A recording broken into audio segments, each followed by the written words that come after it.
Hey guys, it's arplenoon, also known as Phoenix, here for another entry of the Bridge Jumpers.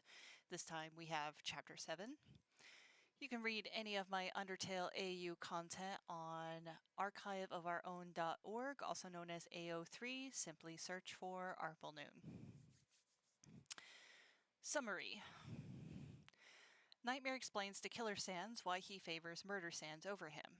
Meanwhile, Diva returns home to find her apartment a crime scene. Her friends help take her to meet with Pro and Zhi to confront them on what they've been planning. But something unexpected will cause them to be separated.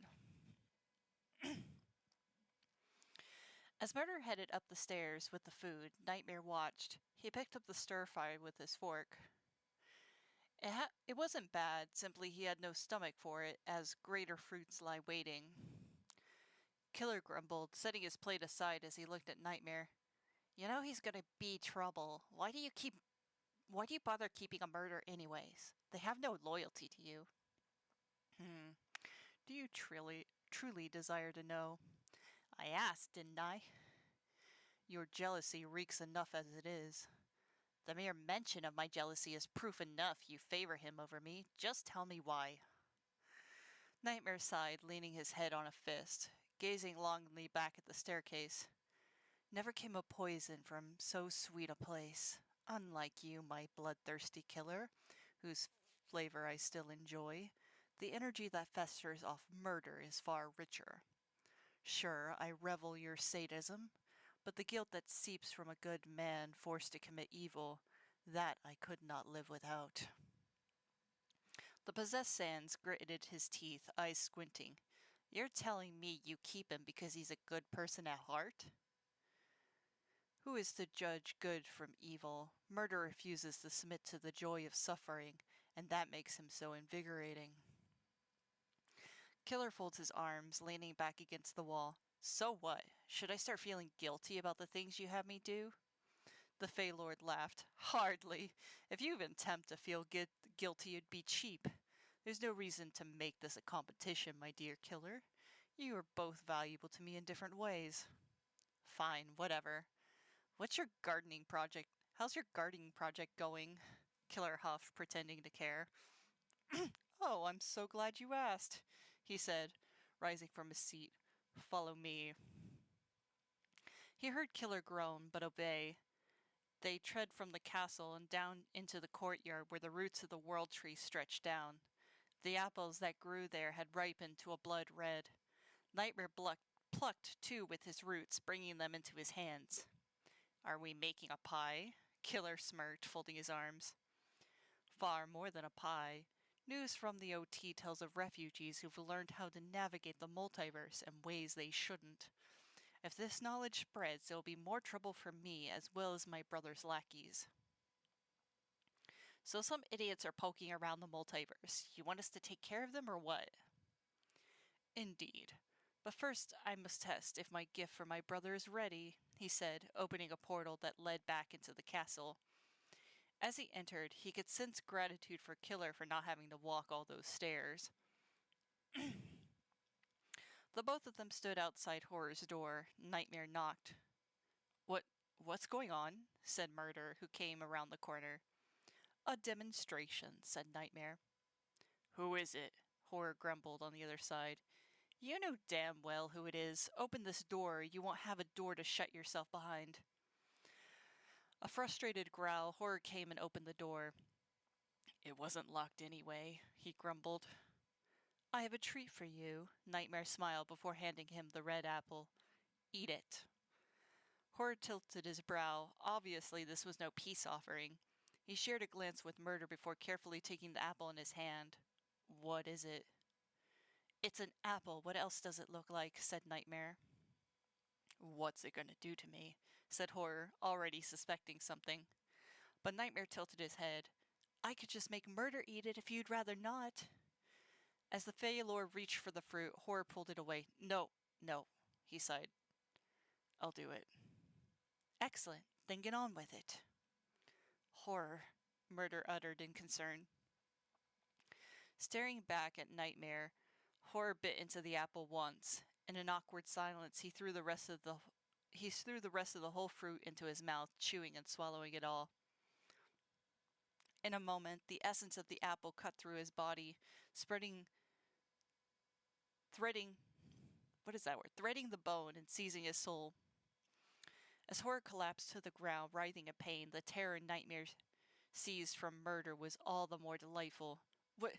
What did you do to him? Murder's voice broke. Oh, don't worry. I don't plan on killing him. He's far too valuable to me now. No more wrathful fits, random attacks. He'll be as loyal to me as he always should have been. In a few moments, Horror went quiet. Then slowly he pushed back to his feet, a red glow from both of his sockets, awaiting command. Nightmare turned, looking into Murder's soul. And when I am king, I shall claim all my brother has possessed. Shock and terror filled Diva when she discovered the state of the apartment. She texted Prodigal and immediately called after. The phone rang and rang. Sitting on the floor by the door, she begged the fates that he was still alive. Finally, the phone picked up, a security officer at the hospital. She had checked himself and Prodigal in hours before. In a flash, Diva hopped a cab, texted Luna about the situation as she did. When Diva arrived, both skeletons were still unconscious. A few officers from Core's team asked her questions, as both papyruses had been covered in determination, a controlled substance that never came in such a quantity that it could be drenched in. She didn't know what Prodigal had done. That was the truth, but she said nothing about the apartment. There wasn't much use waiting. At the very least, she hoped Prodigal would text her when they were released. If they were released, given her brother could come up with a good excuse. In the meantime, she stopped by the 24-hour convenience store, purchased cleaning supplies, and would spend the whole night attempting to clean up the mess. From sheer exhaustion, Diva passed out on the floor while scrubbing the carpet. The ring of the doorbell reminded her that she'd asked Luna and Rhyme if they could come help. A spectral Alphys and a robotic Undying stood there, both Diva's closest friends. They marveled at the state of the room. Dear stars, did they murder someone in here? Said Rhyme. There was dust by the TV, said Diva. Are you serious? Said Luna. Diva, you don't think Prodigal would have, said Rhyme. She shook her head. No, and even if he had, he wouldn't have done it here without good reason. The hospital said they were both poisoned with determination. I think that's what all the red stuff is. Turning to them, she held her hands together to beg, Please don't tell anyone. I need to get answers from Pro first. I can't lose another brother. Rhyme and Luna exchanged a glance before Luna nodded. We'll help you however we can, and we'll stay with you as long as you need. Her bones rattled. She almost started to cry. Thank you. Over the next few hours, they were able to get the apartment tidy enough not to look like a crime scene. Diva knew she'd lose her security deposit for sure, but at least the stain in the carpet could pass for a spilled jug of Kool-Aid. Both of you the best. Let me treat you, started Diva when her phone buzzed. Prodigal had texted her back. We're all right. They're letting us go now. Her hands shook. She dialed his number. It rang for a long moment. As soon as the phone picked up, Diva started first. Prodigal, you scared me half to death. Are you still at the hospital? What happened? I'm okay. We're leaving the hospital. I'm sorry about the apartment. I'm not worried about the apartment. Stars, I need to see you. I'm taking Rhyme and Luna to the Bonely Morning for breakfast. Can you meet us there? Oh, sure, you really aren't mad. Prodigal, I'm livid, but I'm far too thankful to hear your voice. Please, can you meet us there? Yes, of course. We'll see you there. Considering the cafe was closer to the hospital than the apartment, the two taller skeletons arrived first. Luna drove them over and parked on the street. Diva spotted them at the large booth inside. She ran in and threw her arms around her adopted brother. Prodigal, I'm so happy to see you, she said, tears welling up before she looked him over. What happened? Diva, it's a long story, he said, sharing a glance with Zhi. After they'd all gotten seated, ordering their coffee and food, Prodigal explained the events that transpired in the anti-void. At first, Diva was ready to blame Zhi for getting her brother up to trouble, but she remembered that Prodigal had gotten the jumper code from that stranger days ago. A few questions about what they were doing in the anti-void led him to reveal the strange journal he'd found and the theory for escaping the multiverse. Diva didn't like the sound of it, and from the looks on everyone's faces, she can tell they were feeling the same. Well, frankly, this just sounds like a more elaborate way to commit suicide, said Rhyme, arms folded tightly. Rhyme! Said Luna with a gasp. Everyone at the table tensed. But Rhyme looked dead on at Prodigal. So what? You're having an identity crisis. So is everyone else who's ever lived in the OT.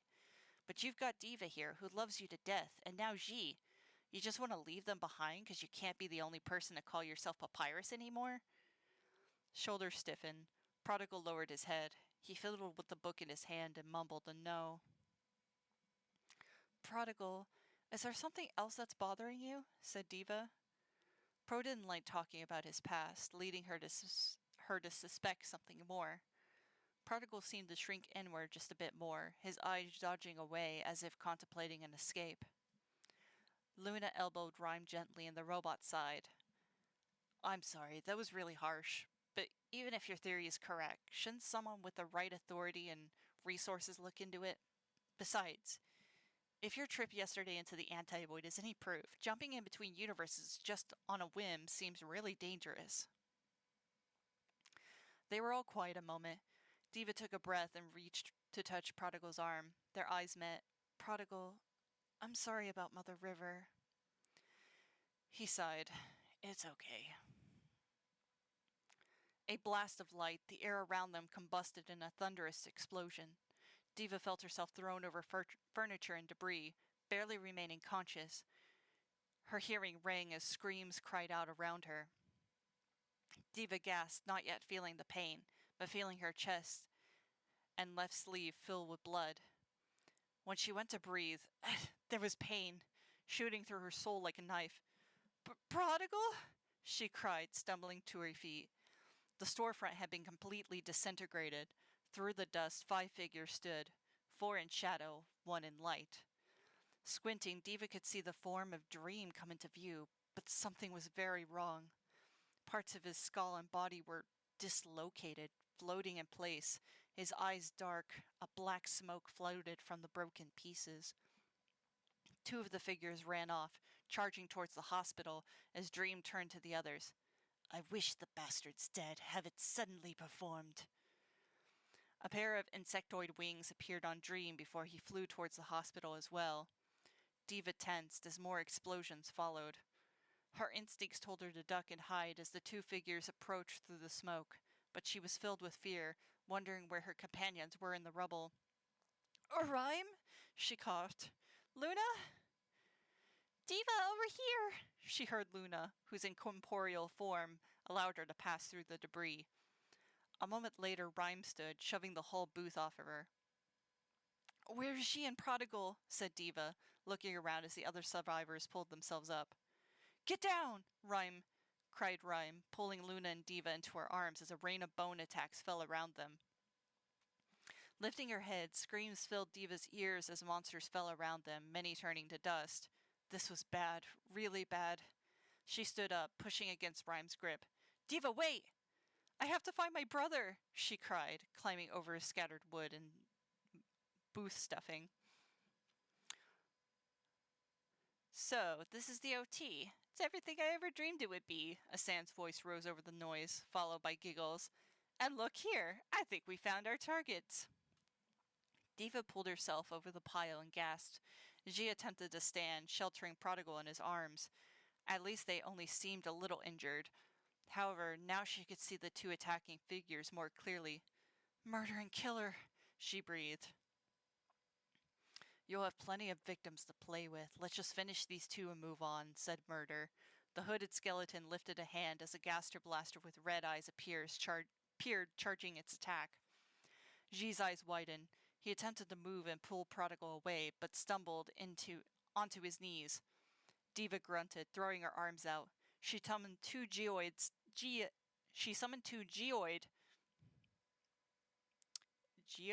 Geode? geode-style gaster blasters herself, because her thing is crystals, and she's a geologist instead of physicist. It's a whole thing. Anyway, two geode-style blasters, gaster blasters herself. She fired one quickly to knock Murder's blaster out, but before she could use her second attack, Killer grabbed her with blue magic and slammed her into the ground. Yelping, she felt her ribs crack more. Teeth clenched, she looked back up at them.